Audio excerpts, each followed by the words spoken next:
पढ़ाई में average students की बहुत ही कॉमन प्रॉब्लम है कि इतना सारा पढ़ने के बाद भी याद नहीं रहता। अब कौन सी मेडिसिन ले या कौन सा च्यवनप्राश खाए ताकि हमारा मेंटल पावर बढ़े। एक सीधी सी बात आप समझ लीजिए कि अगर मेडिसिन लेने से या च्यवनप्राश खाने से मेंटल पावर बढ़ता तो जितने भी अमीरों के बच्चे हैं वो सारे के सारे डॉक्टर, इंजीनियर या नासा के साइंटिस्ट होते। आपने अक्सर देखा या सुना होगा कि किसी रिक्शा ड्राइवर की बेटी ने एग्जाम में टॉप किया है या किसी किसान के बेटे ने MBBS क्लियर किया है। अब इन लोगों का तो कोई एजुकेशनल बैकग्राउंड भी नहीं होता, फिर भी एग्जाम में कैसे टॉप कर देते हैं। इन सारे सवालों के जवाब तो मैं दूंगा ही, लेकिन उसके अलावा इस वीडियो में मैं आपको ऐसी ट्रिक्स बताने वाला हूँ जिससे 100% आपका मेंटल पावर इंक्रीज होगा।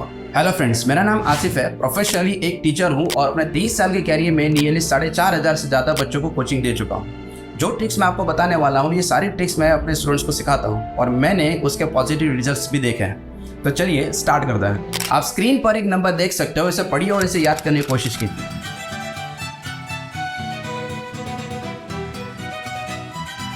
अब जरा वीडियो पॉज कीजिए और उस नंबर को रिकॉल करने की कोशिश कीजिए। आप में से 90% लोग ऐसे होंगे जिनको ये नंबर याद नहीं रहा होगा। चलिए तो हमारी पहली ट्रिक यूज करते हैं जिसे कहता है मेथड ऑफ ग्रुपिंग। इसी नंबर को हम दो के ग्रुप में डिवाइड कर देते हैं। अब इसी नंबर को पढ़िए और उसे याद करने की कोशिश कीजिए।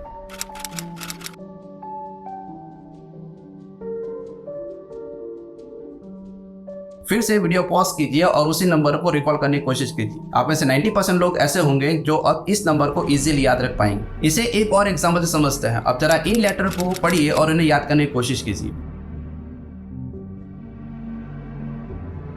अगेन वीडियो को पॉज कीजिए और उन्हीं लेटर्स को रिकॉल करने की कोशिश कीजिए। याद नहीं रहा होगा, लेकिन जैसे ही मैं इसका ग्रुप बनाऊंगा ये बहुत ही आसानी से याद रह जाएगा। लेकिन इस मेथड की एक लिमिटेशन है। ये ट्रिक केवल STM यानी कि शॉर्ट टर्म मेमोरी के लिए ही यूजफुल है। शॉर्ट टर्म मेमोरी का ड्यूरेशन 1 सेकंड से लेकर 20 से 30 सेकंड तक हो सकता है।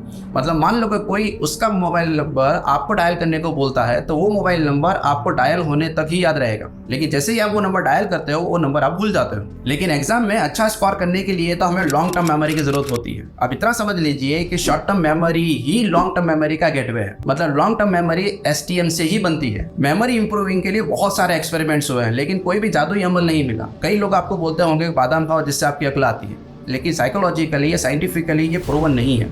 ज्यादा बादाम खाने से सिर्फ वो खत्म हो जाएगी और कुछ नहीं होगा। मैं आपको 5 ऐसी साइकोलॉजिकल प्रूवन टेक्निक्स बताऊंगा जिससे 100% आपका मेमोरी पावर इंप्रूव होगा। फर्स्ट है ऑर्गेनाइजेशनल मेथड। इन मेथड्स को ध्यान से पढ़िए और उन्हें याद करने की कोशिश कीजिए।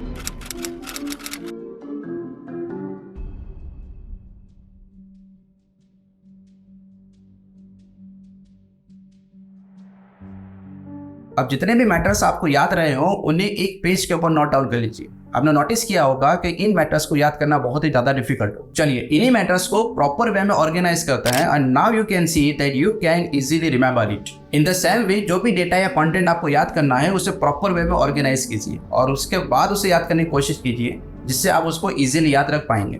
दूसरा है पार्ट वर्सेस होल लर्निंग। ये मेथड बहुत ही ज़्यादा इफेक्टिव है। हम जानते हैं कि जब एग्जाम आती है तब स्टूडेंट्स रात भर जाकर पूरा के पूरा कंटेंट या लेसन मकअप करना स्टार्ट कर देता है, लेकिन स्टडीज से प्रूव हुआ है कि जो स्टूडेंट्स पूरे कंटेंट का पार्ट करके उन्हें अलग अलग सेशन में याद करते हैं वो उन स्टूडेंट्स के मुकाबले ज़्यादा याद कर पाते हैं जो पूरा का पूरा कंटेंट एक ही बात में याद करने की कोशिश करते हैं। स्पेशली जो स्टूडेंट्स 2 सेशन के बीच में नींद लेते हैं उनकी स्टोरेज कैपेसिटी ज़्यादा होती है। जॉन हॉपकिंस की स्टडीज बताती है कि 30 से 90 मिनट तक की नींद लेने से लॉन्ग टर्म मेमोरी इंप्रूव होती है। ये स्टडीज 3000 लोगों पे की गई जिनकी एज 65 ईयर या उससे ज्यादा थी। साइंटिस्ट ने कंक्लूड किया कि उनकी स्टोरेज कैपेसिटी 20.6% ज्यादा हो गई। आपने कई वीडियोस या शॉर्ट्स में भी देखा होगा कि जापान के अंदर बहुत सारे स्कूल्स है जहाँ पे स्कूल ओवर में ही बच्चों को सुला दिया जाता है। थर्ड है deep thinking versus repeated reading. Arthur Gates ने 1970 में कुछ लोगों के ऊपर एक्सपेरिमेंट किया। उन्होंने 25-25 लोगों के 2 ग्रुप बना दिए और इन दोनों ग्रुप को अलग अलग रूम में रखकर सेम डेटा सेम कंटेंट याद करने के लिए दिया गया। पहले ग्रुप को ये कहा गया कि आपको उसको रिपीटेडली पढ़ना है और उसको याद करने की कोशिश करनी है, जबकि दूसरे ग्रुप को ये कहा गया कि आपको एक पैराग्राफ पढ़ना है, उसके बारे में डीप थिंकिंग करनी है और उसके बाद ही आपको दूसरा पैराग्राफ पढ़ना है।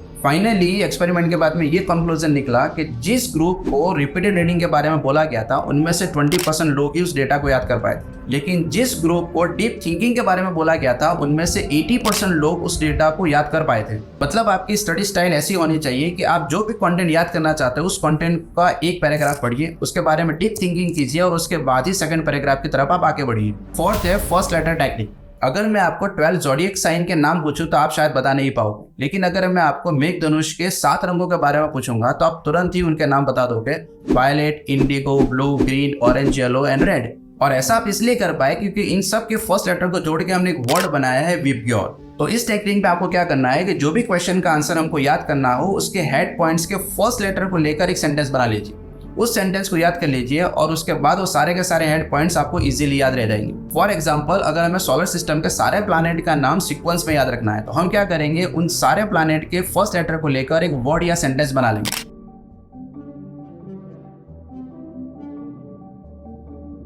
और उस सेंटेंस को हम याद कर लेंगे, जिससे हमें सारे प्लैनेट के नाम सीक्वेंस में इजीली याद रह जाएंगे। इसी टेक्निक में एक और मेथड है जिसे PQRST मेथड कहता है। P for preview, Q for questioning, R for reading, S for self recitation and T for test. मतलब डेटा याद करने के लिए आप इस मेथड को फॉलो करेंगे। सबसे पहला है प्रीव्यू, मतलब जो डेटा आपको याद करना है उस डेटा को ध्यान से पढ़िए, उसमें जितने भी फिगर्स या डायग्राम्स आते हैं उन्हें समझने की कोशिश कीजिए और उसके बाद उसे एक पेज के ऊपर ड्रॉ कर लीजिए। अब जो कंटेंट आपने पढ़ा है उसके टाइटल और सब टाइटल को ध्यान में रखते हुए कुछ क्वेश्चन बना लीजिए। मतलब मान लो अगर मेरा टाइटल है लर्निंग एंड मैच्योरिटी, तो मेरा क्वेश्चन होगा how learning and maturity are related to each other. अब थर्ड है रीडिंग। अब उसी कंटेंट को आपको फिर से एक बार पढ़ना है और जो क्वेश्चंस आपने बनाए थे उसके आंसर रिलेटेड जितने भी कीवर्ड्स या सेंटेंसेस है उन्हें अंडरलाइन कर लेना है। फोर्थ है सेल्फ रिसाइटेशन। इसमें आपको बुक बंद कर देनी है और पूरे चैप्टर को वापस से रिकॉल करना है। अगर उनमें से कोई पॉइंट आप भूल गए हो तो बुक ओपन करके देख सकते हो।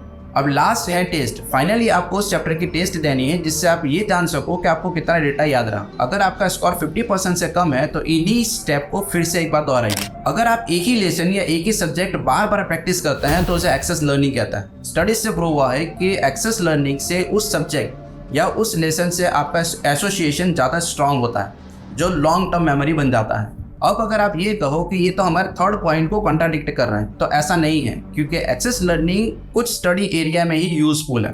फॉर एग्जाम्पल, अगर मान लो आपको सॉन्ग से याद करना है, पोएम से याद करनी है, प्रेयर्स या टेबल से याद करना है, तो वहाँ पर एक्सेस लर्निंग बहुत ही ज़्यादा यूजफुल होती है। इन सारी टेक्निक्स को आप अपने रूटीन स्टडी के अंदर इंक्लूड कर दीजिए और 7 डेज के अंदर ही आपको पॉजिटिव रिजल्ट दिखना शुरू हो जाएंगे। अगर वीडियो पसंद आया हो तो इसे सब्सक्राइब कीजिए, शेयर कीजिए, and remember, we are the first.